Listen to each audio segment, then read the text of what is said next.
Donc, en fait, l'idée, c'est que ce matin, dans l'esprit, je ressens qu'il y a plein de gens ici, vous êtes venus avec... Il y a quelque chose qui se passe dans votre cœur. Il y a de l'angoisse, il y a de la peur. Pour certains, il y a de l'anxiété. Il y a de la panique, même chez certains. Et le meilleur remède à ces choses, c'est la prière. Comme ceux qui me connaissent, vous savez que je voyage beaucoup. Et récemment, en fait, en 2022, le dernier voyage que j'ai fait a été un voyage... non, c'est vrai, au début de l'année, janvier cette année. Le voyage a été... J'ai vécu en quelques heures la vie. Je ne sais pas si vous avez déjà vécu une journée. Dans ta journée, tu as vécu une vie. Tout ce qui peut arriver. Et j'ai vécu ça dans mon voyage. J'arrive à l'aéroport de Dorval. Quand j'arrive à l'aéroport de Dorval, j'appelle ça le mystère de l'aviation. Des fois, tout marche. Des fois, il n'y a rien qui marche. La vie. Et là, j'arrive à l'aéroport. Je dois arriver à voler jusqu'à Paris. J'ai une connexion à faire. Ma connexion est serrée. Tout à coup, ils annoncent panne d'électricité dans le système informatique. Tout est bloqué. Donc là, tout de suite, je suis assis encore à Dorval. Et là, dans mon cœur, oh non! Là, je vais arriver là-bas, je vais être obligé de courir à l'aéroport, je prêche demain soir, je vais être en retard, ça va être... Il ne s'est rien passé encore, mais dans ma tête. Et finalement, on finit par décoller 1 heure plus tard. Et là, on est au-dessus du ciel, dans le milieu de la nuit. Et tout à coup, le pilote dit, attention, attention, y a-t-il un médecin dans l'avion? Nous avons quelqu'un qui est vraiment pas bien. Et la personne qui est vraiment pas bien est à 2 sièges de moi. Et là, je vois la bonbonne d'oxygène, des gens qui arrivent. La dame, elle crie, tout ça. Ils sortent la dame, elle rampe par terre. Il y avait une ambiance anxieuse. 1 demi-heure plus tard, attention, attention, nous avons vraiment besoin d'un médecin. Il y a quelqu'un d'autre qui va vraiment pas bien. J'ai dit, c'est quoi cet avion? Un avion hôpital, c'est quoi? Et là, tu sentais, plus personne dormait, plus personne regardait les films. Tu sentais que vraiment, c'était bizarre dans l'atmosphère. Et là, finalement, on arrive à Paris, et vers le matin, et là, tout à coup, le pilote, il dit, « Écoutez-moi bien. » En fait, Pasteur Mathieu, quand j'ai entendu le pilote parler, qui a dit « Écoutez-moi bien », il y a eu une attention. Je me dis, si les gens écoutaient comme ça quand on prêche, ça serait incroyable. Ça serait incroyable. Il dit, « Attention », il dit, « C'est un message très important. » J'avais jamais entendu un pilote dire quelque chose comme ça. Ce message très important. Les conditions météo à Paris sont très, très mauvaises. Je demande et j'exige que tout le monde, vous fermiez complètement votre téléphone. Vous ne le mettez pas en mode avion, vous fermez votre téléphone. Mes amis, il y a un monsieur à côté, je trouve plus mon téléphone. Et là, moi, je me suis dit, on va pas crasher à cause d'un téléphone. Et là, il n'y a plus personne. Tu sens vraiment la terreur dans l'avion. Et finalement, 2, 3 turbulences, on se pose. Tout est correct. Là, je me dis, j'ai ma connexion, je suis en retard, il ne me reste pas beaucoup de temps, faut que je cours. Là, je veux sortir. Attention, attention, nous demandons à tout le monde de rester assis. Les pompiers arrivent pour... Et là, il s'est trompé. Les pompiers arrivent pour venir chercher les corps, venir chercher les personnes malades. Il a vraiment dit ça. Seigneur Jésus. Moi, je me dis, je suis en retard. Là, tu vois les pompiers rentrer dans l'avion. Tout le monde, c'est pas glorieux du tout. Les pompiers arrivent, ils sortent les personnes, civières, toute l'affaire. Là, finalement, j'ai réussi à sortir de l'avion. S'il vous plaît, je dois sortir. Là, je me passe entre des personnes. Désolé, j'ai une urgence, je prêche. Je n'ai pas dit ça, mais là, je passe. Finalement, tout ce que j'ai haï, je cours dans l'aéroport. Je cours littéralement. Je n'ai pas dormi de la nuit dans l'avion. Je cours dans l'aéroport pour aller à la connexion. Là, j'arrive à la sécurité. Et non, je supplie des gens, laissez-moi passer, s'il vous plaît. J'ai réussi à passer. Je passe à la sécurité. Je cours. Et là, quand j'arrive à la gate, le vol vers Bordeaux est retardé d'1 heure.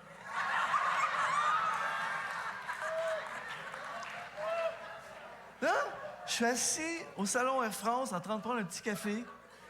Jamais rien n'est arrivé. Ça fait 10 heures que je panique. Ça fait 10 heures que j'ai des films dans ma tête. Ça fait 10 heures que je broie du noir. Il n'y a rien arrivé. Je suis arrivé à Bordeaux. On a relaxé. On a eu une super soirée quand j'ai prêché. Il n'y a rien arrivé. Dis à ton voisin, rien ne va t'arriver.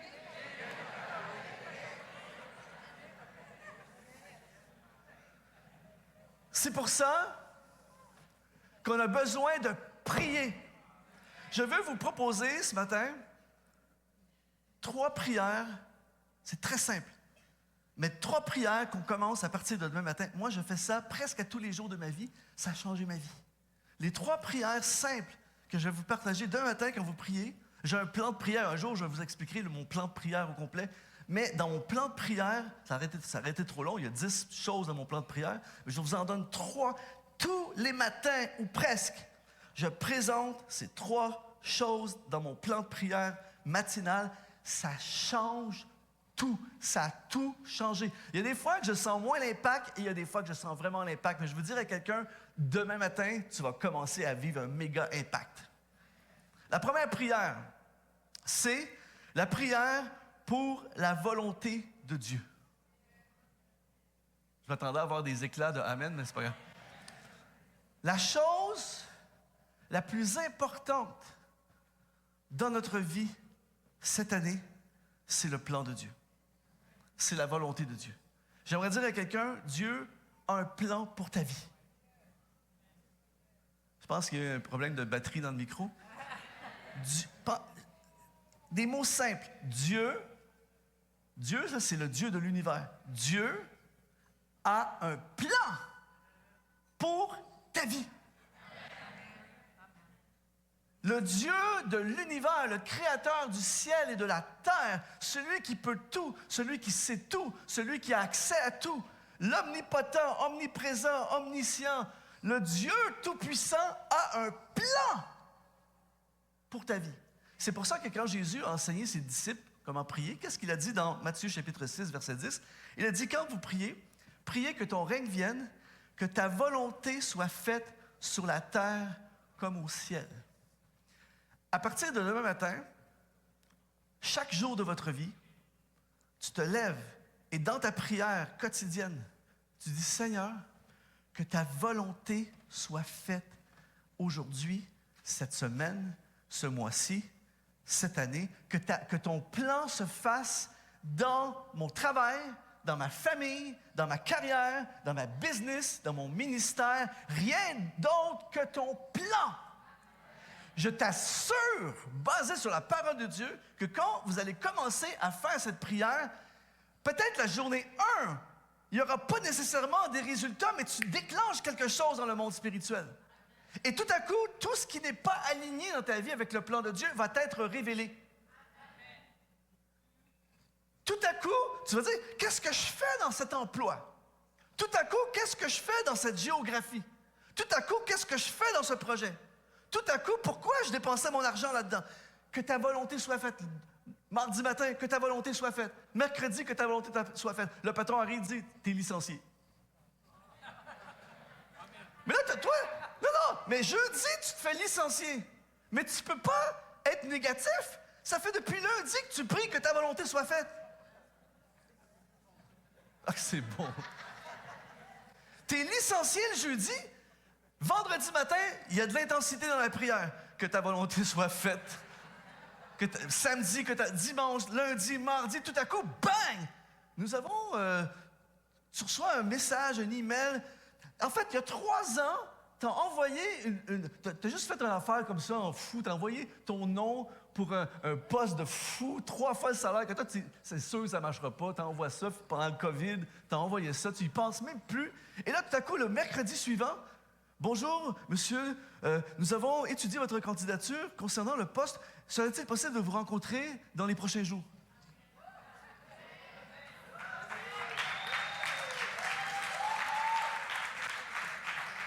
Et finalement, 2 mois plus tard, t'es rendu complètement ailleurs dans ta vie. Que ta volonté soit faite. Tout à coup, le pasteur te dit, viens prendre un café, il faut que je te parle. On a un département, et puis on priait, ça prenait vraiment quelqu'un de spécial. Et c'est bizarre, on n'avait jamais pensé à toi, mais dans l'esprit, on priait, on a pensé à toi pour diriger tel département. Toi, ça fait déjà 2-3 mois que ta volonté soit faite. Et tout à coup, tu te mets à diriger le département. Une nouvelle job incroyable. Et tout à coup, quelqu'un vient chez vous. Écoutez, monsieur, on a un projet immobilier, on a besoin de votre terrain, on vous donne 2 fois le prix pour votre terrain et votre maison. Et finalement, à Noël, tu n'as plus la même job, tu n'habites plus la même place, puis tu es en charge d'un département. Que ta volonté soit faite. je vous assure, quand tu commences à prier cette prière, ça change ta vie. Pourquoi? Parce que tu passes de tes plans à ses plans. Le célèbre boxeur Mike Tyson a dit ceci, il a dit bien des choses pas nécessairement sages, mais il a dit ceci, j'ai trouvé ça vraiment bon. Il dit, tout le monde a un plan jusqu'à ce qu'il reçoive un coup de poing à la figure. Il ne l'a pas dit aussi poli que ça, mais c'est ça qu'il a dit. Tout le monde a un plan jusqu'à ce que tu manges un coup. Combien de fois, certains d'entre nous, on avait nos plans. Ça, c'est mes plans, ma carrière, mes projets, mes affaires. Et tout à coup, bang, la vie te frappe. Et tout à coup, tu t'aperçois que ton plan, c'était pas si bon que ça, finalement. Mais quand tu commences à prier que ta volonté soit faite, tu es en train de dire, imagine, à chaque jour de ta vie. Parce que vous avez remarqué comme moi, que chaque jour n'est pas pareil. C'est-à-dire qu'il y a des jours où tu te lèves et c'est non à certaines affaires. Une semaine plus tard, tu te lèves. La semaine passée, c'était non. Mais entre la semaine passée et aujourd'hui, il s'est passé plein d'affaires. Tu n'as pas eu des conversations. Ton cœur s'est modifié. Ta vision des choses a changé. Et là, tout à coup, tu as plus tendance à dire oui une semaine plus tard. C'est pour ça qu'il ne faut jamais dire oui et non ultra rapidement. C'est pour un autre message une autre fois, quand je vous apporterai le message sur la volonté de Dieu. Mais l'idée, c'est qu'à chaque jour, tu dis que ta volonté soit faite. En d'autres mots, ce que toi tu veux, Seigneur. Donc, quand le diable qui a des plans pour toi, j'aimerais annoncer à quelqu'un ce matin, le diable a des plans pour toi. Il a des plans pour tes enfants. Il a des plans pour chaque personne ici. Mais je vous donne tout de suite le punch. Son plan, c'est la destruction et la mort. Mais c'est un excellent vendeur. Donc, il ne va pas te vendre la destruction et la mort. Il va te vendre exactement ce que tu as envie d'entendre. Je sais que ça parle à personne ce que je suis en train de dire, mais gardez ça en enregistrement, vous le réécouterez plus tard. Peut-être certains diront, ah, c'est ça qu'il voulait dire à l'époque. Le diable va toujours te séduire avec... Attends, ça va être puissant. Le diable va toujours te séduire avec ce qui te séduit. C'est-à-dire qu'il y a des choses qui vont séduire une personne qui ne vont pas séduire du tout une autre personne. Donc, c'est pour ça que l'autre personne, si vous êtes l'autre personne, ne jugez pas l'autre personne. Des fois, on va juger une personne sur ce qui séduit cette personne parce que ça ne nous séduit pas. Jusqu'au jour où nous, on est séduit par quelque chose. Parce que tout le monde ici, on est séduit par quelque chose. Et le diable va toujours te séduire avec ce qui te séduit. Par exemple, moi, vous déposez ici un sac rempli de cocaïne, j'ai zéro tentation. J'ai aucune tentation. Tu peux mettre de l'héroïne à l'infini, de la cocaïne, peu importe. C'est pas quelque chose qui me tente. Donc, c'est bizarre, j'ai jamais eu de tentation dans ce domaine-là. Le diable va toujours te séduire avec ce qui te séduit dans le but de t'amener dans ses plans qui, à la fin, c'est la destruction et la mort. Donc, fais extrêmement attention à ce qui te séduit. Hey, c'est bon, ce message-là, hein? Fais extrêmement attention à ce qui te séduit. Pose-toi toujours la question, parce qu'à partir de maintenant, tu vas prier ceci à tous les matins, que ta volonté soit faite dans ma vie. Donc, on te propose quelque chose le vendredi, et le samedi matin, vendredi, tu étais ultra séduit par la proposition. Samedi matin, que ta volonté soit faite dans ma vie. Dimanche matin, que ta volonté soit faite dans ma vie. Pasteur Mathieu se lève, il prêche un message qui dénonce totalement la séduction que tu as eue vendredi. Tu as eu ta réponse.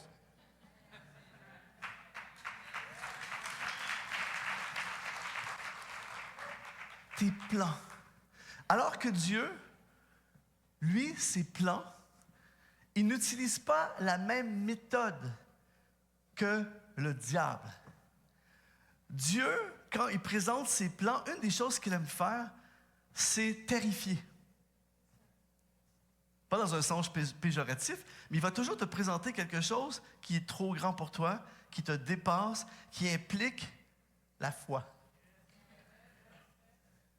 Les plans de Dieu impliquent la foi.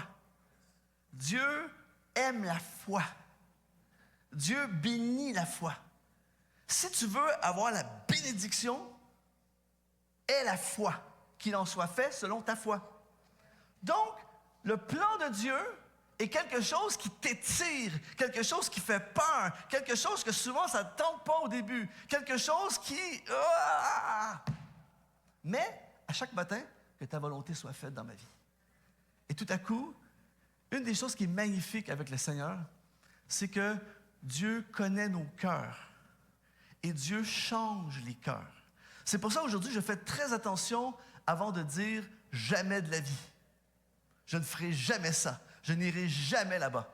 D'ailleurs, je commence à connaître Dieu de plus en plus dans ma vie, plus j'avance avec lui, et même, je le dis même plus.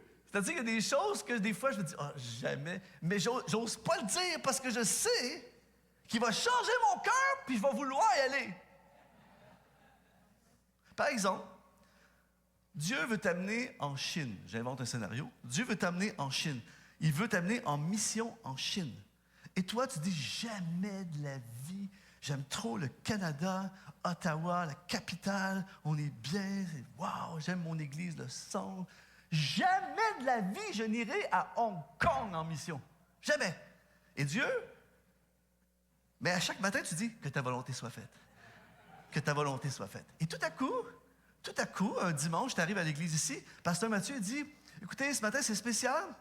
Cette semaine, on a reçu un appel, et puis on a connecté avec un missionnaire qui est à Hong Kong, et il a vraiment partagé quelque chose qui nous a touchés. Et on a une vidéo à vous montrer ce matin. Et là, tu vois le missionnaire qui est là. Oui, Dieu est en train de faire quelque chose d'extraordinaire à Hong Kong. Et regardez les enfants, on est en train de nourrir, il se passe des choses. Wow! Après ça, après la réunion, tu sors, et tout à coup, il y a un petit enfant asiatique qui est là dans le corridor, puis il arrive à côté de toi, il dit bonjour, puis il te prend, puis il te serre fort. Tout à coup, tu as un nouveau voisin asiatique. Et tu commences à parler avec lui, tu dis, hey, ils sont géniaux, ces personnes-là, tu connectes tout ça. Et là, tout à coup, tu es chez vous en train de relaxer, et tout à coup, tu tombes devant une émission Hong Kong pour tous. Et là, tu regardes ça, tu dis, wow! Et 6 mois plus tard, tu veux y aller, chérie, on va passer 2 semaines de vacances à Hong Kong. Et tu te réveilles 2 ans plus tard. Bonjour, Église de Centre, je suis direct de Hong Kong. Dieu fait des choses incroyables. Envoyez-nous vos dons dans le nom de Jésus. Non, mais c'est vrai. En fait, c'est comme ça. Je donne des exemples fictifs, vous avez bien compris. Mais quand tu pries que ta volonté soit faite, tu actives le plan de Dieu dans ta vie. Et le plan de Dieu dans ta vie, c'est le meilleur de tous les plans. Pourquoi? Parce qu'il est fait sur mesure, prenant en considération tout ce que tu es, comment tu penses, ton type de personnalité, tes intérêts, les gens que tu aimes. Tout est considéré dans le plan de Dieu. Mais nous, on est trafiqués, troublés, pollués, mélangés, tout ça. Mais quand on commence à prier que ta volonté soit faite, on active. C'est comme, tu es comme un aimant qui attire le plan de Dieu. Donc, si on commence à prier cette prière à partir de demain matin, à chaque jour, que ta volonté soit faite. Que ta volonté soit faite dans mes finances. Ah, ça va être intéressant. Que ta volonté soit faite dans mes finances. Tout à coup, la 70 pouces perd son importance. Tout à coup, certaines affaires perdent leur importance. Tout à coup, tu vois quelqu'un, tu vois un besoin, tu as à cœur de soutenir, tu as à cœur d'aider. Tout à coup, tu te mets à épargner. Tu ne sais pas pourquoi, tu sens un appel à épargner, plus que d'habitude. Pourquoi? Parce que dans 2 ans, une porte incroyable pour lancer un business va arriver et tout à coup, tu avais l'argent. Pourquoi? Parce que tu as reçu l'information 2 ans avant en priant que ta volonté soit faite dans mes finances. Vous savez, plein de gens viennent me voir année après année. Luc, c'est quoi le plan de Dieu? Comment on fait pour trouver le plan de Dieu? Plein de gens, quand tu dis, ce matin, je fais un appel pour tous ceux qui veulent chercher le plan de Dieu, tu es sûr que tu as une méchante gang qui viennent, et moi, le premier, je vais y aller. Mais mon point ce matin, c'est le suivant. Plus vous allez prier, et je vais prier, quelle est ta volonté, plus le plan va être révélé et tu vas demander beaucoup moins aux autres c'est quoi le plan de Dieu. Parce que le plan de Dieu, c'est quelque chose qui t'est révélé personnellement. Un enfant de Dieu qui est mature dans sa foi et qui marche dans la foi et qui a une vie de prière. Une vie de prière veut dire une vie de communion. Plus je passe du temps avec une personne, plus je sais des choses à propos de cette personne. Vrai ou faux? Donc, par exemple, si je passe le prochain 2 ans, 5 jours par semaine, 2 heures par jour avec mon ami Laurence Teasdale, je vous assure que je vais avoir une bonne idée de ses plans. Je vais savoir qu'est-ce qu'il veut faire dans les prochaines années. 2 heures par jour, 5 jours par semaine, pendant 2 ans, avec vous deux. Je m'en vais chez vous tous les jours. On passe 2 heures, on prend un petit café ensemble tous les matins pendant 1 heure. Le soir, 1 autre heure, on parle ensemble de toutes sortes de... Il va y avoir un moment donné où tu vas me partager tes plans, c'est sûr. Peut-être pas le jour 1, mais après 6 mois, il y a un soir que tu vas être plus ouvert, tout ça. Et là, tu vas me dire, Luc, il faut que je te le dise, là, mais j'ai vraiment envie de Parce que j'ai passé du temps avec toi, je sais tes plans. Donc, si je passe du temps tous les matins, quelle est ta volonté? Quel est ton plan? Il y a un moment donné, il va me le dire, parce que Dieu te le dit quand tu as besoin de l'entendre. Attention, Dieu va souvent te le dire quand tu es prêt à entendre. Ah, ça, c'est bon. Il y a des choses qu'il ne te dit pas et qu'il ne me dit pas parce que je ne veux pas l'entendre. Je veux qu'il me dise ce que je veux entendre. Seigneur, ce projet-là, c'est génial. Viens dans ce projet-là. Et il dit rien, il dit rien, il dit rien. Et là, je frappe un mur, j'ai plein de problèmes, je perds de l'argent, je perds du temps, je m'arrache le cœur, tout ça. Et là, à un moment donné, parce que je continue à prier, quel est ton plan? Et là, moi, je lui dis, où tu voudras, j'irai. Et tout à coup, bang, là, il me parle. Quelqu'un dit ouch ou amen ce matin. Donc, la première prière, c'est que ta volonté soit faite. Que veux-tu que je fasse, Seigneur? Ton plan, que ta volonté soit faite dans ma vie. Paul est un expert de ça. Parce que Paul avait des bons plans, mais même un bon plan n'est pas nécessairement son plan. Il part en Asie pour évangéliser. Justement, il part en Asie pour évangéliser. Lui, il dit, je vais y aller à Hong Kong. C'était pas Hong Kong, mais je m'en vais en Asie. Et le Saint-Esprit dit non. Parfait, on part en Bithynie. Le Saint-Esprit dit non.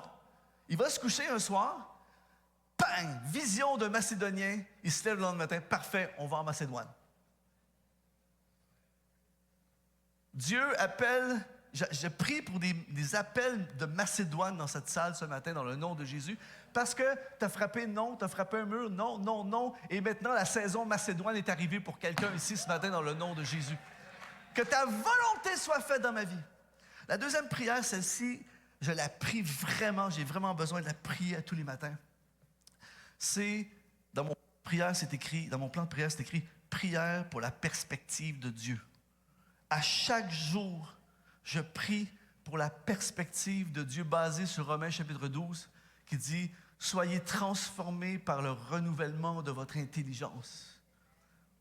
J'ai vraiment besoin de faire cette prière. Cette prière change ma vie sur une base quotidienne. C'est-à-dire que le plus gros problème que nous avons, et nous l'avons tous, certains pires que d'autres, le problème, c'est qu'à chaque jour de notre vie, nous recevons des informations. C'est fou parce que je suis arrivé ici ce matin vers 9h30 et entre 9h30 et 10h, 30 minutes ici, j'ai reçu des informations. C'est-à-dire, j'ai parlé avec quelques personnes. À l'entrée, on parle, on prend un petit café, on parle. Je reçois des informations. En ce moment, vous êtes en train de recevoir des informations. Quand vous allez sortir jusqu'à votre auto, vous risquez d'avoir 2-3 informations. Après ça, si vous ouvrez la radio, vous avez des informations. Tu arrives chez vous, tu ouvres la télé, tu as des informations. Quelqu'un t'appelle, tu vas sur Internet, il y a des informations. À chaque jour, on reçoit plein d'informations. Attention, chaque information que nous recevons active une perspective. Par exemple, si ce matin, vous vous êtes levé et tu regardes la météo, tu reçois une information. Et je ne sais pas, tu n'as pas bien regardé sur le site, peu importe, si tu n'as pas fait la mise à jour, peu importe. Et là, il annonce mauvaise météo. Ça a été une journée pourrie. Tout de suite, tu commences la journée avec une perspective. Alors que l'autre, il n'était pas sur le même site, il y a eu une mise à jour, peu importe. Lui, journée douce, beau soleil. Yeah! On va aller marcher. On va aller faire du ski. Perspective. Tempête de neige. Vous savez, maintenant, les tempêtes de neige, c'est devenu comme l'apocalypse. Ils annoncent ça 3 mois avant. Le 12, il va y avoir une tempête. Les routes vont être bloquées. Restez chez vous. Ça va être épouvantable. Fermer l'église, annuler les célébrations. Ça va être incroyable. Et puis finalement, le moment, tu entends les petits criquets chanter, puis beau ciel bleu. Mais, quand on reçoit l'information de la météo, tout de suite, on a une perspective. Ah, là, il faut que j'aille à Ottawa dimanche. Le jeudi, il faut que j'aille à Ottawa dimanche. Il va y avoir une tempête. Là, je vais être obligé de me partir je ne sais pas à quelle heure. Là, ça va être dangereux. Je vais être stressé, je vais arriver à l'église. On est jeudi! Mais l'information active une perspective. C'est pour ça que c'est extrêmement dangereux, les gens qui se nourrissent des médias et des infomédias. C'est extrêmement dangereux parce que c'est des clickbait. Donc, s'ils écrivent, par exemple, vous allez sur le site de la presse ou peu importe, vous allez sur le site, s'ils écrivent, je sais pas moi, la SNC-Lavalin, ça va. Personne ne va cliquer là-dessus. Donc, à la place, ils vont écrire fraude potentielle éventuelle d'une possibilité de mise à pied de SNC-Lavalin. C'est quoi cette affaire-là? On clique. Et là, ils vendent de la publicité. C'est une petite information comme ça que je vous donne. Donc là, tu vas là-dessus, et là, tout de suite, il y a une perspective. Donc, même si vous êtes la personne la plus spirituelle ici ce matin, la plus sage, la plus connectée avec le ciel, à chaque jour, il arrive des choses pour dévier notre perspective de la vraie perspective qui est celle de Dieu. Donc, à chaque jour de ma vie, je prie, Seigneur, ce matin, j'ai prié encore, Seigneur, donne-moi ta perspective. Je ne veux pas aller prêcher à l'Église Le Centre avec ma perspective. Je ne veux pas prêcher à l'Église Le Centre avec la perspective de ce qui se passe, selon ce qu'on voit. Non, je veux arriver ici avec la perspective de Dieu. C'est pour ça, ce matin, quand j'ai dit, je sens dans cette salle qu'il y en a qui ont un empêchement, c'est pas une idée. Ce matin, c'est pas un... Non! J'ai demandé sa perspective et il me donne la perspective. Donc, imaginez votre vie et ma vie, si à chaque jour de ma vie, je vois ma vie selon la perspective de Dieu. Je suis tout le temps en train de me dire ça. Quand je tombe dans le négatif, c'est quoi la perspective de Dieu? Hop, je retombe dans le positif.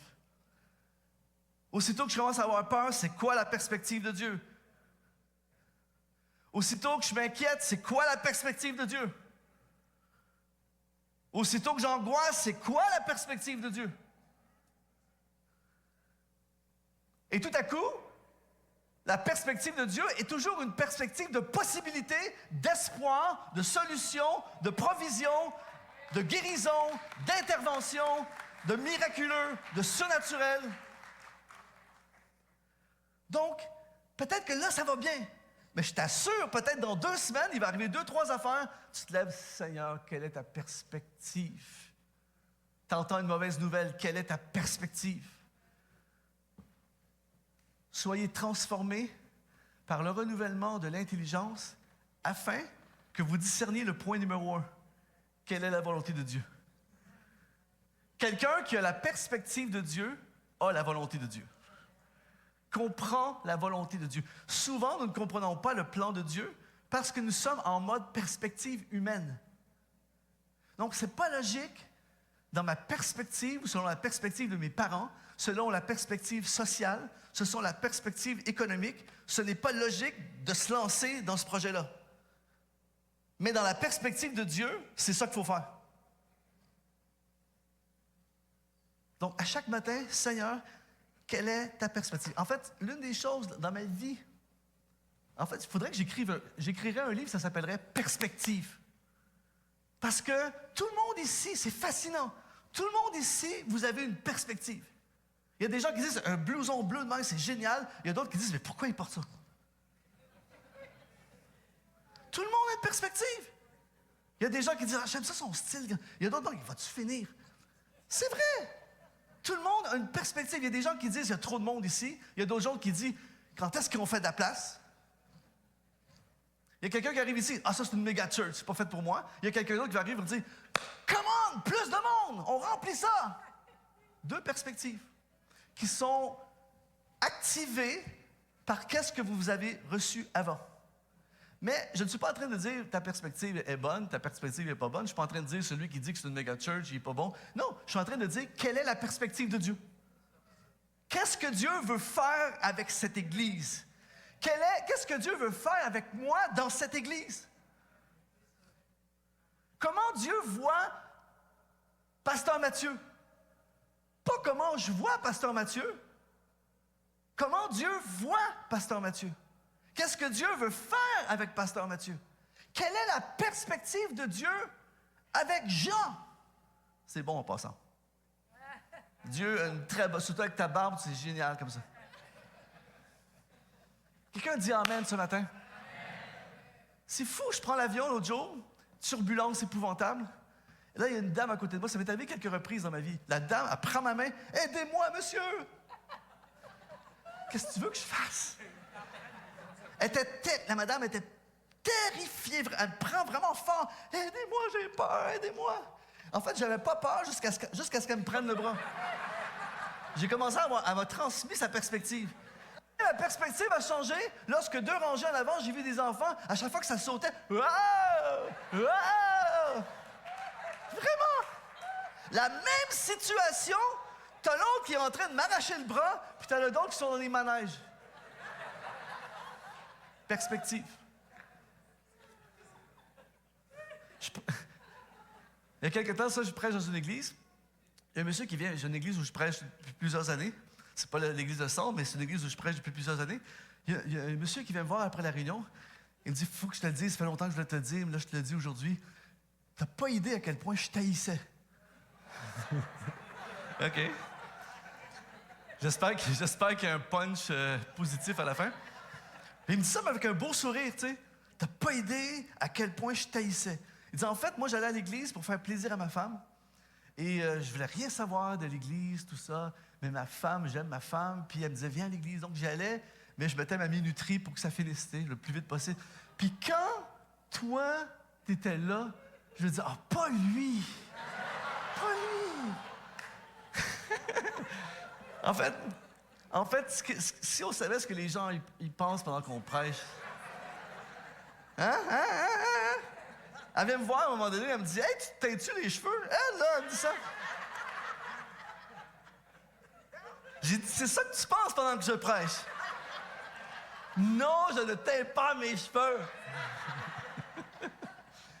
Donc, il me dit, je taillissais, puis je me dis, là, je te vois, il va nous prêcher ça, tout ça. Et là, je me disais, Seigneur Jésus, c'est quoi cette histoire? Je savais pas trop comment, tu sais, je me dis, il faut que je sois poli, tout ça. Et il dit, mais, j'attendais le mais depuis longtemps. Il dit, mais à un moment donné, j'ai traversé des moments très difficiles dans ma vie, tout ça, c'était vraiment compliqué. Et il y a plein d'affaires qui se sont effondrées et j'ai crié à Dieu. J'ai dit, Seigneur, il faut que tu m'aides, il faut que je sorte de ça. Et j'ai donné ma vie à Jésus. J'ai donné mon cœur au Seigneur. Puis il dit, je ne sais pas comment t'expliquer ça, Luc, mais tout a changé. Depuis ce temps-là, je t'aime tellement. Il dit, j'aime tellement tes messages. Il dit, je regarde toutes tes vidéos, j'achète tes formations. Et là, j'ai dit, Amen! Ça, c'est une bonne perspective. Mais voyez-vous à quel point une perspective peut changer complètement? Il y a des gens, il y a une tempête de neige, il y a des gens qui paniquent, puis les skieurs, eux, ils se disent, ça y est. Même situation, 2 perspectives différentes. On annonce une crise économique, il y a plein de gens qui se faisaient paniquer, et ceux qui ont du cash disent, on va acheter plein d'affaires à rabais.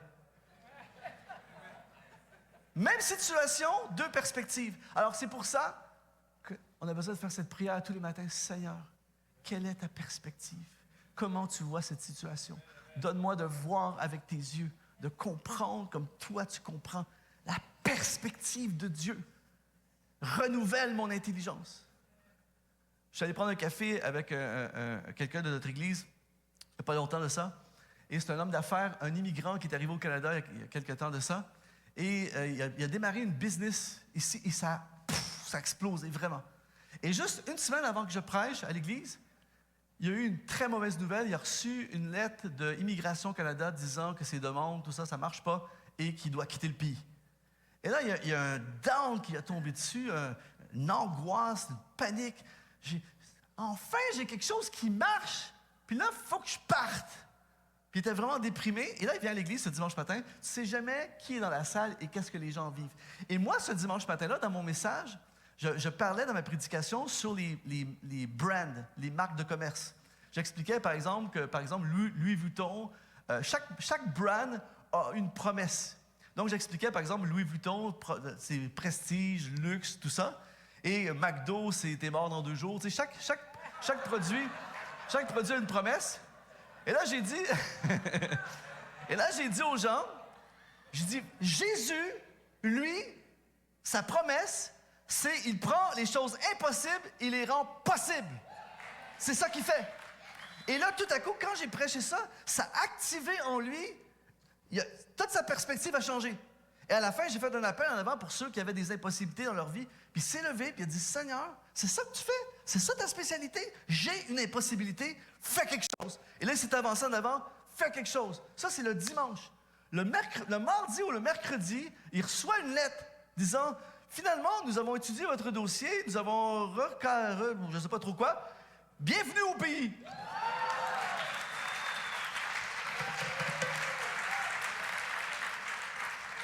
Amen.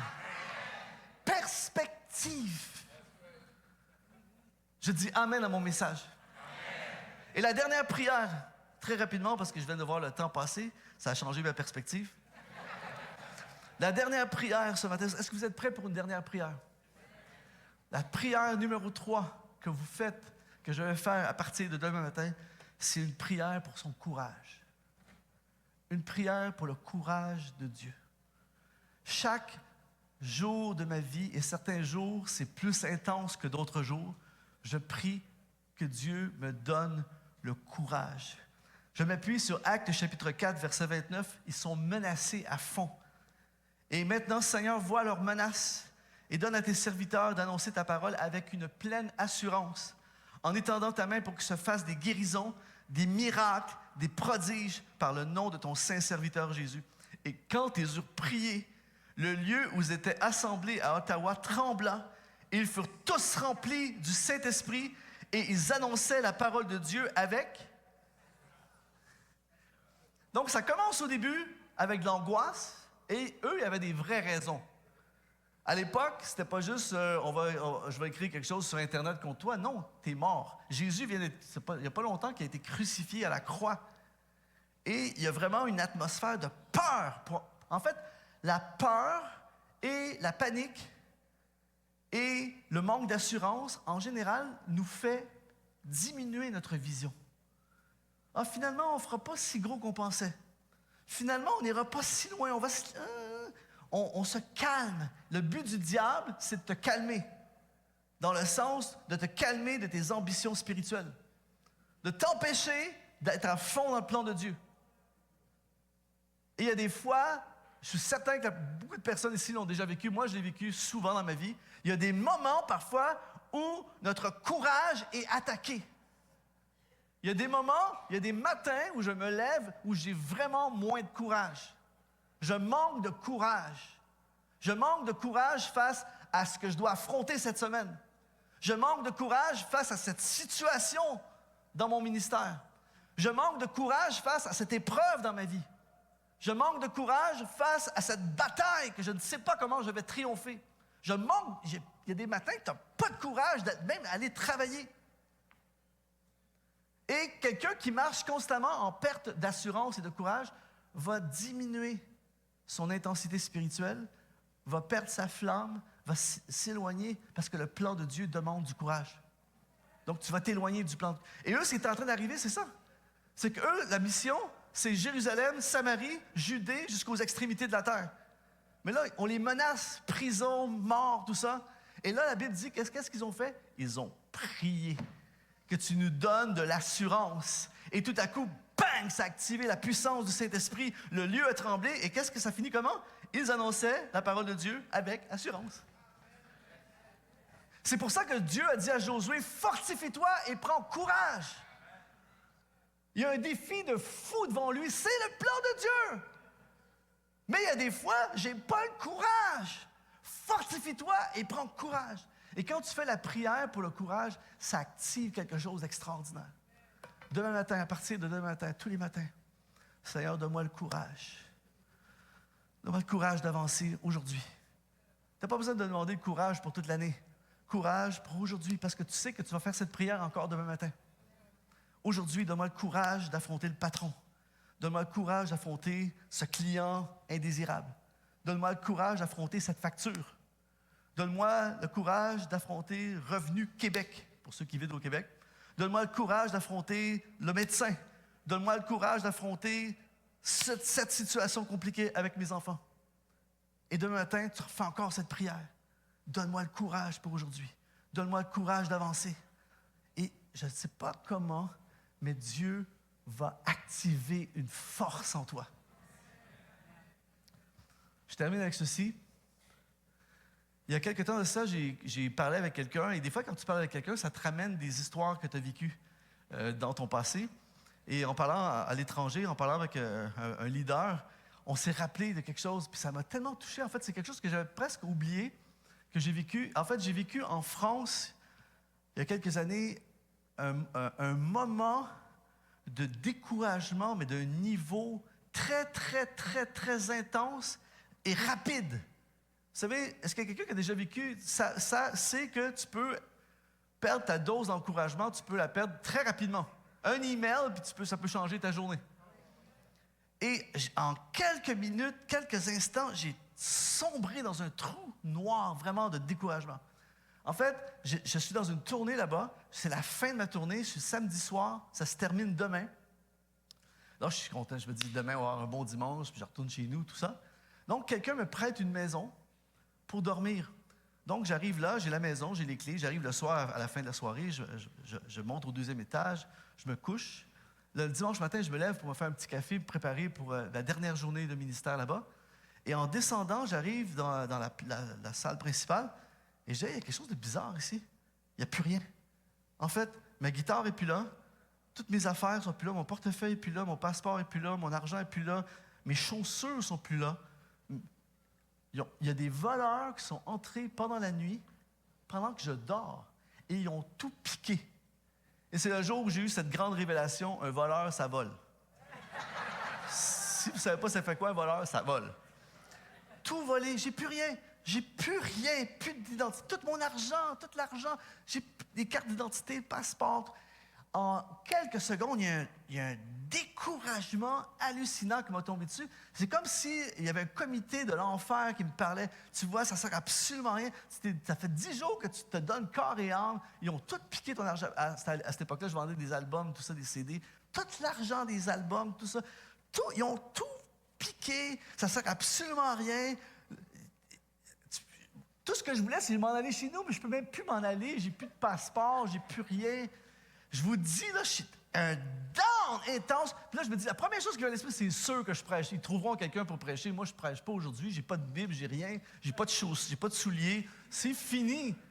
Et là, ça dure, je ne sais pas combien de temps. J'ai perdu la notion du temps, mais je suis dans un blackout. Vraiment, je suis dans un moment de découragement. Là, je me dis, c'est la dernière fois, je ne viens plus jamais ici. C'est fini les tournées, c'est fini le ministère. Ça ne donne à rien. Moi, je ne veux plus rien savoir. Je dois être resté chez nous tranquille. Puis là, il aurait pu m'attaquer dans la nuit. Ça s'amplifie. Il aurait pu m'attaquer dans la nuit. Il aurait pu me... Fini! Et là, à un moment donné, j'ai fait quelque chose de ultra simple. J'étais tellement angoissé, mal. Je me souviens, je me suis mis à genoux à côté du canapé. Puis j'ai pas fait une prière pendant 2 heures. J'ai juste dit, Jésus, je ne sais plus quoi faire. Aide-moi. Aide-moi à me sortir de ça. C'est tout ce que j'ai fait comme prière. Jésus, aide-moi. Et là, finalement, j'ai réussi à m'installer un peu. Le pasteur m'amène à l'église, il m'amène des chaussures, on me prête une Bible. Une Bible neuve. Une Bible neuve. Vous savez, une Bible neuve, moi, ma Bible est barbouillée. Tu sais, c'est dans le coin en bas à gauche. Tu sais, j'ai toute ma Bible, elle me parle, ma Bible. Là, c'était une Bible neuve, c'est magnifique, mais tout est pareil, toutes les pages sont pareilles. Et là, j'arrive à l'église, il y a la louange, tu sais, péché, moi effacé, alléluia, oh, oh, oh. Moi, je suis là. Si on savait ce qui se passe dans la tête des gens, les conducteurs de louange, on est là, ouais, toi, t'as Revenu Québec. Seigneur Jésus. Hein? Incroyable. Péché, rendez-vous chez le médecin mardi matin. Ah, Seigneur Jésus. Péché, moi effacé. Ah, encore la job demain matin, le client. Donc, moi, je fais partie de la foule dans la salle. Péché, pas une Bible neuve. J'ai pas de passeport demain, je peux pas être pris ici. Où est-ce que je vais dormir ce soir? J'ai plus d'argent, je dépends de tout le monde. Qu'est-ce que je vais faire? Péché, ouais. Donc, finalement, je monte sur l'estrade et je dis rien aux gens, je juste prêche. Pas de notes, rien. Et là, je me lance.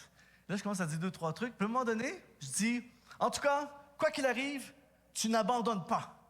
Je dis peut-être que ça va mal.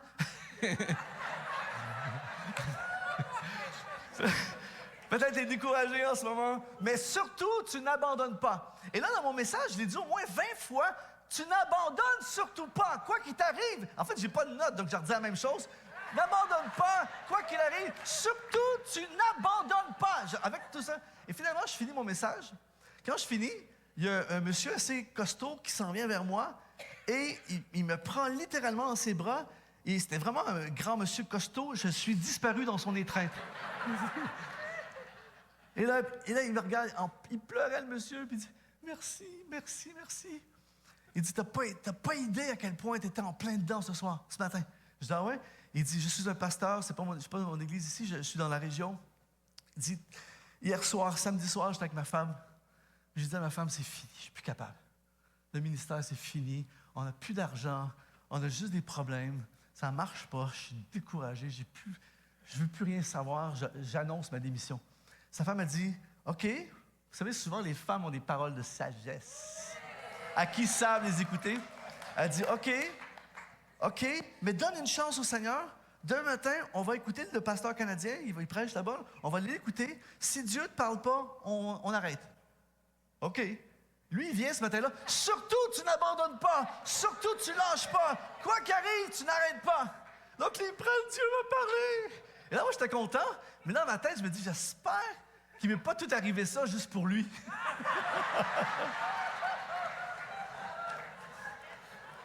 Seigneur Jésus. Là, le lundi matin, je m'en vais au consulat canadien. À 9h à l'ouverture, j'ai un vol à midi. J'ai 3 heures de jeu, j'ai pas de passeport, j'ai rien. J'arrive au consulat canadien. Quand j'arrive, je suis le premier, je rentre.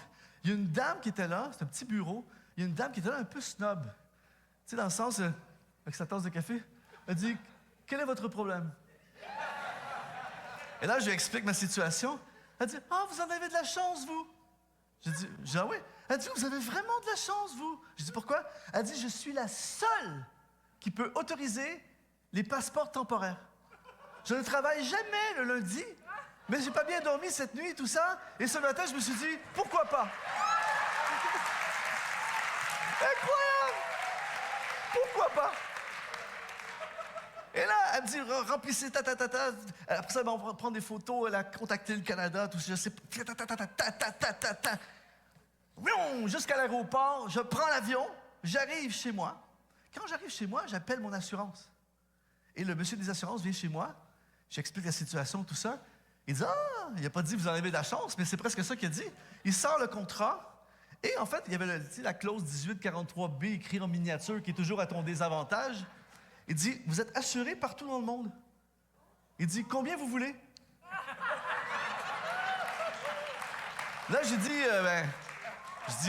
qu'est-ce que vous voulez dire? Ben, il dit, combien vous voulez? J'ai dit, j'ai plus les factures, tout ça. Combien vous voulez? Ben, c'est une super guitare avec un ordinateur vraiment bon, tout ça, un peu vieux, mais bon. Combien vous voulez? Donc, j'ai dit un chiffre, parfait, vous recevez le chèque cette semaine.